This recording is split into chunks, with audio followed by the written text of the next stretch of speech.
Thinking carefully matters. Being prepared matters. Intelligence matters. But if that's all it took, the smartest people would be winning. They're not. In this video, I'll show you why smart people still fall behind and what thinking alone can't do anymore. You know this person. Maybe you are this person. Imagine you're starting a new project. Let's say it's a YouTube channel or a small side business. You spend 3 weeks picking the perfect name. You spend another month researching the best camera settings. You've got a color-coded notebook filled with viral ideas. You're playing it smart. You're being careful. Then you see your cousin or some random kid from school.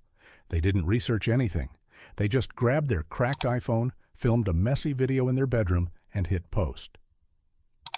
3 months later, they have 5,000 followers, and they're actually getting better every day.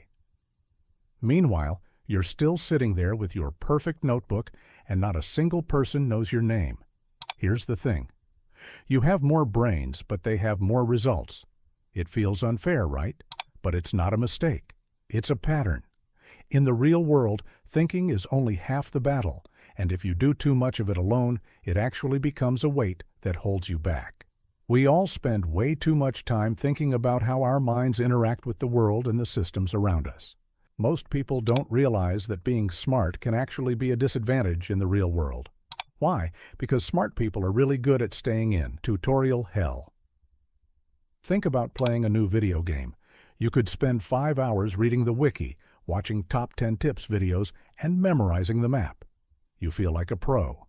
But the second you actually start the game and a boss jumps out at you, you panic. You realize your hands don't know the buttons as well as your brain does. Look, intelligence is like having a fast car engine, but execution, actually doing the thing, is the steering wheel. You can rev your engine as loud as you want in your driveway, but without the steering wheel, you're just a loud car that's sitting still. Most people think success is think, plan, win. But in reality, it's think, act, fail, adjust, win. If you spend all your time in the think and plan stages, you never get to the adjust part where the real winning happens. Why your brain is tricking you. This is where it gets really interesting.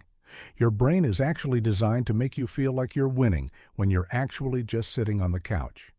Please pay attention to this, always, my friends. When you solve a difficult problem in your head, your brain releases a chemical called dopamine. It's the reward chemical. The problem is, your brain can't tell the difference between finishing a project and vividly imagining you finished it. You get a fake win. You feel satisfied because you have a great plan, so you lose the hunger to actually do the hard work. Smart people fall behind because they're already full on imaginary success. Imagine you're going for a hike. Your intelligence gives you a map. It shows you the trail and the peaks. It's a great map. But here's what most people don't realize. The map is not the road. The map doesn't tell you that the trail is muddy today. It doesn't tell you there's a beehive at the 3-mile mark. It doesn't tell you that your shoes are going to give you a blister. Smart people stay home because the map looks uncertain. The person who gets ahead is the one who puts on their boots, walks into the mud, and figures it out as they go. The real world rewards. Messy over perfect. Now you might be thinking, but isn't it better to be right? If I act too fast, I'll make a mistake. Here's why that's not enough. We live in a world that moves way faster than your brain can calculate. In school, you want a 100%, the perfect score. But in life, if you wait until you're 100% sure about a decision, you've already lost.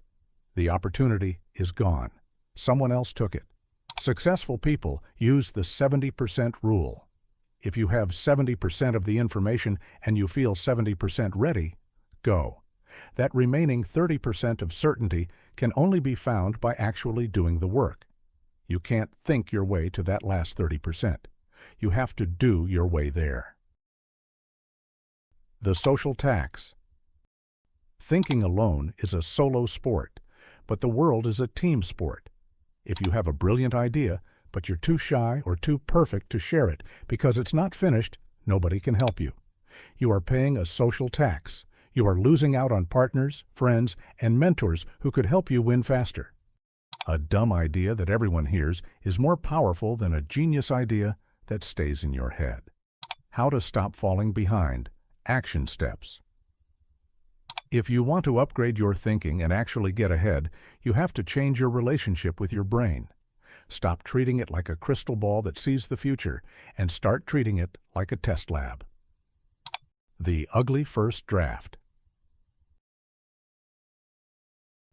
Whatever you've been thinking about doing, starting a gym routine, writing a story, or learning to code, force yourself to do the ugliest version possible today.